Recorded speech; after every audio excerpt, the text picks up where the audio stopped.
Howdy folks, happy Thursday. As you can see by me wearing a fleece today, it is warming up just a hair. It's in the low 60s here in Virginia. Sorry I'm a little late in the day getting this video out. I had to run downtown to the office, make my appearance and have a strategy session on some client work and stuff like that.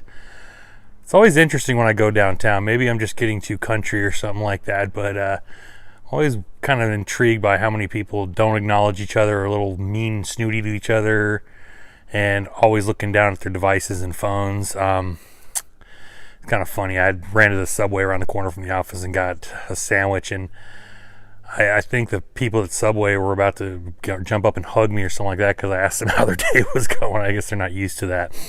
But anyway,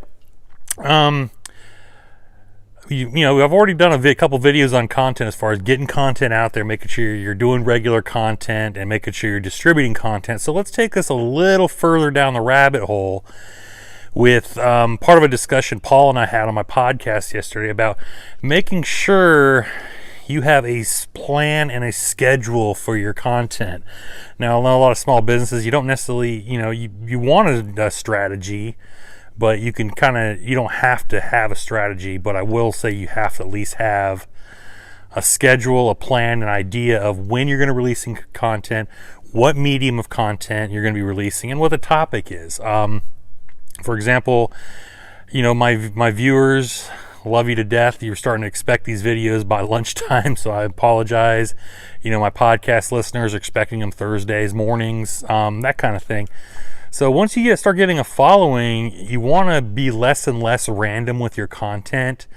You want to make sure you're releasing that content that your audience expects when they expect it, in the medium that they expect it, whether it's video, blog, infographic, white paper, podcast, whatever that they expect at that time, and maybe even the topic that they expect. For example, certain day of the week you might have more of a fun human living life topic, and then maybe on another day you'll have more of a technical topic. Okay, so it doesn't take a lot of time. Sit down and print off one of those blank calendars. You can Google blank calendar, print it off, and just fill in your ideas for your content at least a month ahead.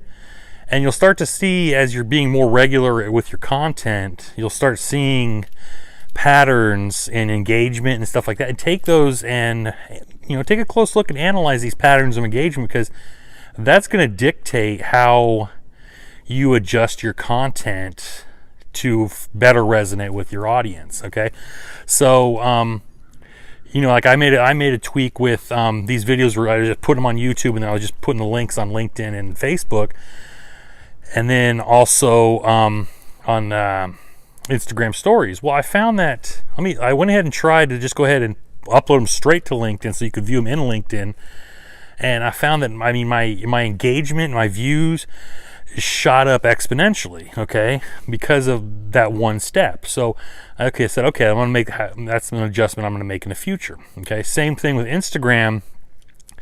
Instead of me posting something to Instagram TV and then promoting it on my stories, Instagram will release that feature where it would promote it on my timeline. Okay, so I did that, and my videos are getting a lot more reach and engagement. Okay, so these are things that, as far as the platforms go, you want to know and understand, but also what types of content is resonating more with your audience. Okay, personally, I found my audience,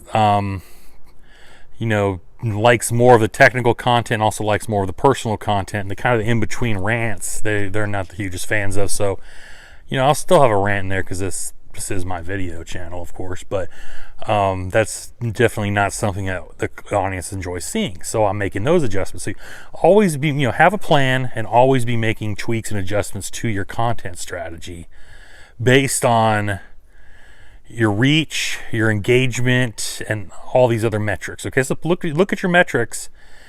Start with a plan, use your metrics, and then continue your plan based on these metrics and your feedback from your audience. So that's what I have today, moving further down the content rabbit hole here. Moral lesson of the day, folks: be nice to each other. Okay, I'm downtown. I was like, God, no one's nice to each other. Or maybe I'm just a nice guy. I don't know. But anyway, have an amazing, amazing Thursday, folks. Have an amazing Valentine's Day. And I'll chat with y'all tomorrow. All right, take care.